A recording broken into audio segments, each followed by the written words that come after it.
म्हणजे तेव्हा पार्वती देवी आणि लक्ष्मी देवी तुमच्या संग नव्हत्या? नाही, आम्ही एकटेच होतो. याआधी पार्वती अशा पद्धतीने मला कधीच सोडून गेली नव्हती. प्रत्येक प्रसंगात, प्रत्येक संकटात ती माझ्यासह होती. मला अजूनही तो प्रसंग आठवतो. समुद्र मंथनातून बाहेर पडलेले हलाहल मी प्राशन केले होते आणि पार्वतीने माझे मस्तक तिच्या मांडीवर घेतले होते. त्या हलाहलाने माझे संपूर्ण शरीर निळे झाले होते. असे तेज काळवंडले होते.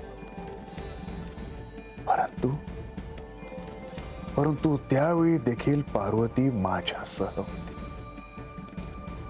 केवळ तिच्यामुळे मी त्या संकटातून बाहेर पडलो होतो. शिव शिव शिव मल्हार सदा शिव शिव शिव शिव मल्हार सदा शिव शिव शिव शिव मल्हार सदा शिव शिव शिव शिव मल्हार सदा शिव.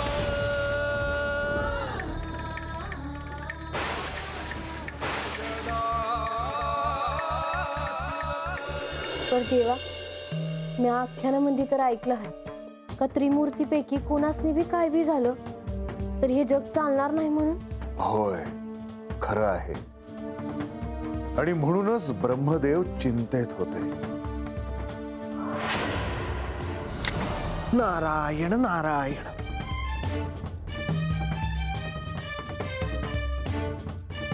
पिताश्री, त्रिदेवांमधले श्री महादेव आणि श्री विष्णू हे निस्तेज होऊन निश्चल पडलेले असताना आपण अद्याप काही केलेले नाही. नारद, संपूर्ण देवलोक चिंतित आहे. मीही विचार करतोय या घटनेवर काय उपाय करावा. परंतु पिताश्री, या आधी असे कधीही घडलेले नाही. श्री विष्णू आणि श्री महादेव हे सदैव अजेय राहिले आहेत. इथे प्रश्न वेगळा आहे नारदा.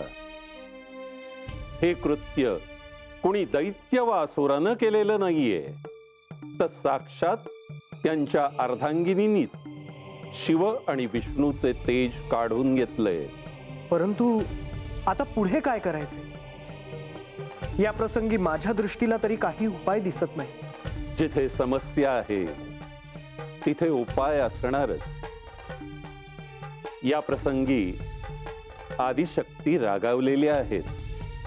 त्यांना प्रसन्न करून घेणं आवश्यक आहे. म्हणजे आपण श्री पार्वती देवी आणि श्री महालक्ष्मी देवी यांची भेट घेणार आहात का?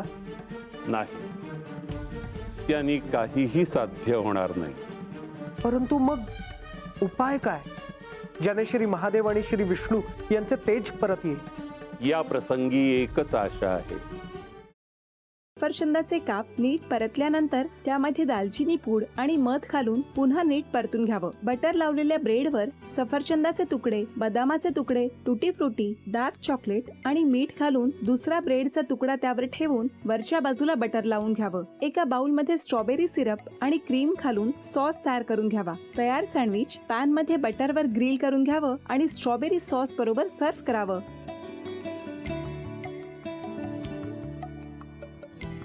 हे जेव्हा बोलत होते तेव्हा मी बघत होतो की या दोघांनी स्वतःचा संसार उभा केलाच, पण स्वतःच्या संसाराबरोबर अनेकांच्या आयुष्यात आनंद निर्माण केला.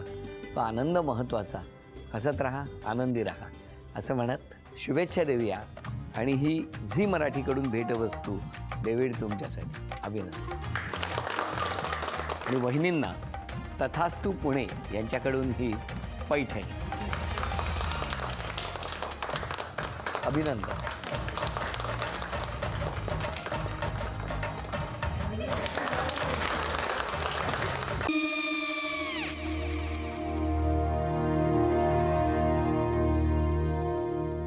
काय गो? हा, काय झालं? काय झालं? काय आले, मी निकाल लावून आली. हो, पण तिची आईच काय बोलली? तिला वाटलं का सगळ्या निशाने आपल्या चुका कबूल केल्या का? आई, मी चांगलं सुनावून आली आहे. त्या तिची बाजू घेत होत्या, पण मी लक्ष दिलं नाहीये. खूप झालं. खूप झालं आता. चांगुलपणा खूप झाला.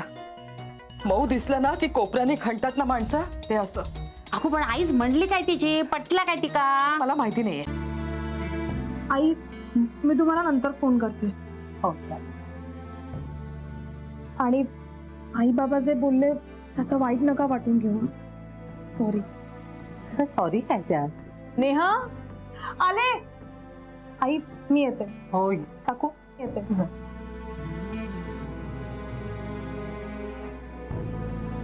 सावकाश जाग. हो हो.